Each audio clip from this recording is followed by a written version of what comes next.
We're here to talk about new album, which is out on August 28th. Certainly here in Australia it is. Some stuff around that, maybe some stuff in the future. We'll see how much time we've got. We'll go from there. So let's crack on, actually. One thing I wanted to start with was I read a piece a couple of weeks ago, maybe a week or two ago, that was about you started recording your bass through a guitar amp and it blew your mind with the sound with a Marshall amp. Yeah. Is that the sound that's on this album? It's tucked in there. I mean, it's definitely nothing brand new. Lemmy has played like that for his whole career. Other bass players have run through guitar amps as well, but I just never had tried it. But man, when Kurt Ballou suggested we try that, it just ripped my face off and it was just badass. But within the layers of Mastodon, there's always a clean tone of bass and a dirty tone. So the dirty tone that's layered in the songs is the gnarly Marshall guitar amp. And it sounds great, but it's never really in the forefront with our band because, we've got two guitars, just, two wizards on guitars, left and right. The drummer behind me, he's playing like a maniac. There's lots of synth and keys and vocal patterns going on. So there's a lot. So it's not a bass forward band, never has been. And I'm okay with that. But it was cool to experiment and be excited about a bass tone, the simple things. Nice. Hey, the simple things make life happen. So very nice. I mean, on the album, it is Marrow Deep, first album in 5 years. It's inspired by the three fates in Greek mythology. So I had to do my research on this. So I'm not going to pronounce the names because I'll get them wrong. But one of them is it's the three daughters. One is the fabric of your life. The other one is how long your life is. The other one is when it ends, basically. Who comes up with these ideas? And then how do they get implemented into these almost rock operas that you guys do? Our drummer, Bron Daler, has been in the driver's seat as far as feeling and finding the overlying theme or the actual concept of our whole discography. And he's got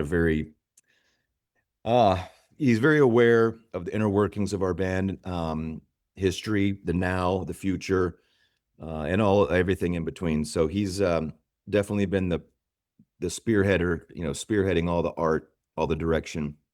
He's like the Lars Ulrich of Mastodon. And it just made sense to him to go this direction. Number one, we've always been into cool mythology, and we haven't really incorporated that in the last album or two. The Three Sisters, to me, it also represents the three core members of Mastodon: Bill Kelleher, Bron Daler, and myself. And yes, it's about your fortunate, the birth, your destiny, and your death. And it seems to be more meaning. It means more now than ever, at least for us within the band, because we keep plowing forward and things, we take things we're not, nothing's for granted, and we just appreciate and are digging in and trying even harder than we ever have before. So I think it's a great analogy of our perspective at this point in our career, and a lot of similarities with the Three Sisters, the Three Fates, the three core members, and kind of reflecting on the beginning, where we're at with this journey, this destiny that we're on, and always being aware that thread can be cut at any time. So it just kind of makes us want it more and work harder. So it seems to fit, at least in our world, it does. I know there's a bunch of guest stars that are on this album, and one of them you met at back to the beginning last year, which is, I suppose, ties in with the thread of time cutting. And you got Geezer Butler on there. Now, as a bassist, did you feel like a 13-year-old child again getting Geezer Butler on your album? We all did, and we all still do. I was recently asked, speaking of just solely on the bass guitar, someone says, "What's the highlight, of this album for you on bass?" And I said, "Well, the highlight wasn't me, and it's really cool to say that." What a cool moment. We were lucky to tour with Black Sabbath 2005 on the Ozfest in the States. Um, Geezer name dropped us in his book that he wrote 2 years ago, and that blew our minds. And then to be invited to back to the beginning last year was absolute dream come true. So reaching out through management, we reached out to Geezer to see if he wanted to collaborate in any capacity, and he came back and said yes. So it was yeah, for all of us, it's just like, go back in time and say, the guy from Black Sabbath that writes all the lyrics, he's going to be on your album. So Mm. yeah, not just my head would have exploded, but all five of us. Right, and he's on the song "The Vanishing," which Correct. my notes on that one. In fact, a lot of the album actually, it had this kind of really modern take sound, but at the same time, kind of harks back to early 70s metal or rock. Because with the keyboardist, I'm hearing things like a bit of Yes, a bit of Hawkwind. But then, of course, you've got Geezer's bass at the beginning of that song as well. So, I mean, do you guys like lean into what I suppose naturally the question I'd probably put is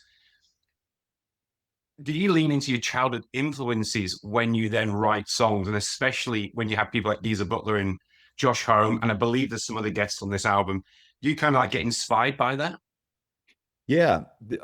Anytime we reach out to one of our friends to collaborate, it's because number one, we're inspired by them.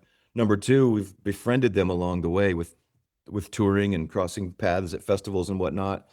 And number three, it's yeah, we definitely, it's like a full circle thing. If we've been inspired by you, we write a part that sounds like, oh, hey, that sounds like Neil Fallon from Clutch. His voice could be there. Let's ask him. Or here's another part that maybe Josh Homme could do something cool with. Reach out and ask him. So it's a great compliment when we reach out, ask a friend if they willing and able to collaborate with you, and they say yes, and they take time and energy out of their own lives and schedules and go to a studio and knock something out and send it back. And it's yeah, it's one of the greatest compliments actually. I it's been fairly quiet about who else is on the album. Are you allowed to say a month out who else? Which other guests are on that? Yeah. Yeah. Nate Newton and Ben Kohler from Converge. Ben played some percussion. Nate Newton did some gang vocal. He kind of led the way with the gang vocal. Randy Blythe from Lamb of God does a gang vocal on there. We got Neil Fallon, our dear friend from Clutch. Of course, Joshua Homme. This is the second time he's worked with us, and that's always a real treat because that man doesn't seem to do anything wrong musically. And who else? Yeah, Geezer, our buddy from Birmingham, England. And who else is on that thing? Oh, Joe Duplantier from Gojira. He does vocals on The Vanishing as well. So yeah, yeah. It turned out I don't know if I'm missing anybody. I think that's It's like everyone. a small, it's like a smorgasbord of like metal geniuses there. Like it's just pick and choose. A charcuterie board. There you go. Right. It's a charcuterie board of friends. That's what we have. Yeah, it's brilliant. I would be remiss, and if you don't want to talk about it, I completely understand, but I would be remiss if I didn't ask what influence or legacy Brett would have on this album or feeling within the album. Yeah, I mean, eh, there will never be another guitar player like Brent Hinds. And we were lucky enough to jam with him for 25 years on thousands of stages around the world. So, there's no way to deny his impact and legacy on not only Mastodon's band and our growth and our career, but to the world of heavy rock and roll. He's huge, super unique, amazingly talented, and there'll never be another one like him. Yeah. Thank you. Thank you. Yeah. Okay. So with album drops 28th, you got a tour not long after that. The obvious question I'm going to ask, and again, you probably can't say anything. I could be wrong, but there seems to be a gap in your calendar at the end of this year.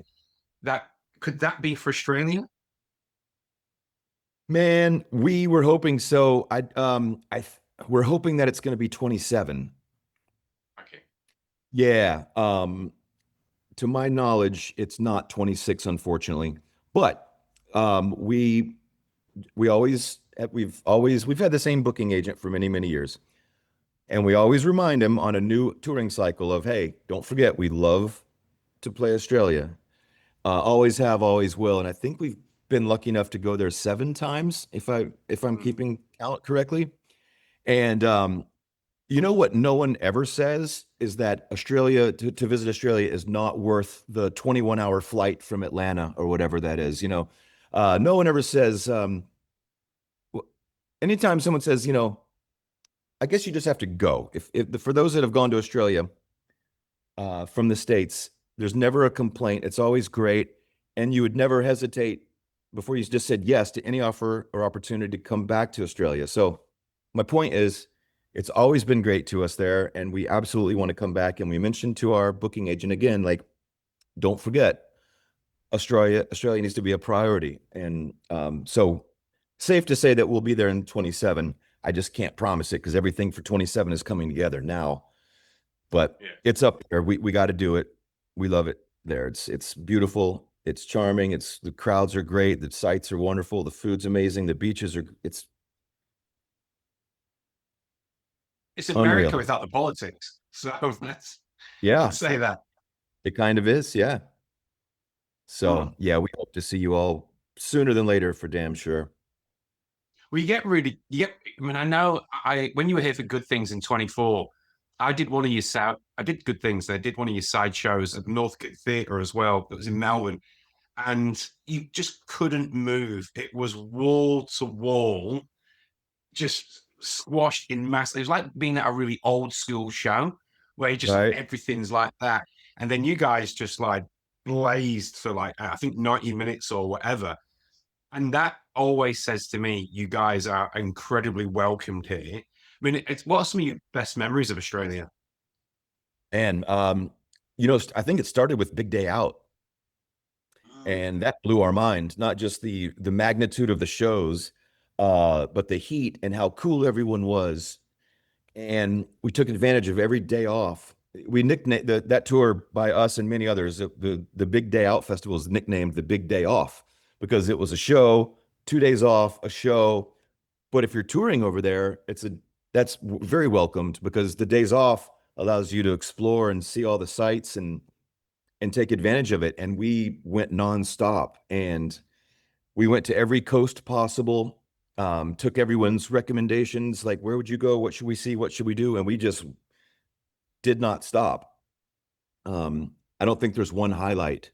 I think it was exploring as much as possible from the Gold Coast, Melbourne, all the way over to Perth. We went apeshit for 10 days straight. Actually going on holiday. Yeah, for once. I will ask you one last question, that maybe 2 last questions, because I'm mindful of time. So new guitarist on the album, you've got a keyboardist on the album as well. I believe there's a short film that's coming up. I mean, being in the band for 25 years or even a bit longer, how exciting is that in terms of keeping you fresh and energized, having new voices and new ideas always on the go? It's great.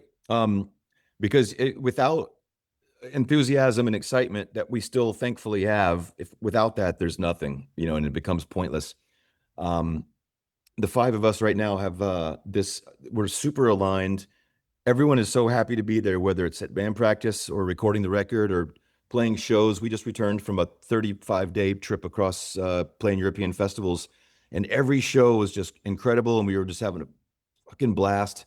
So I think having everyone on board, aligned, sharing the same drive and desires, it's like that, it just keeps breathing great energy, that bounces off each other. There's no negativity. There's just,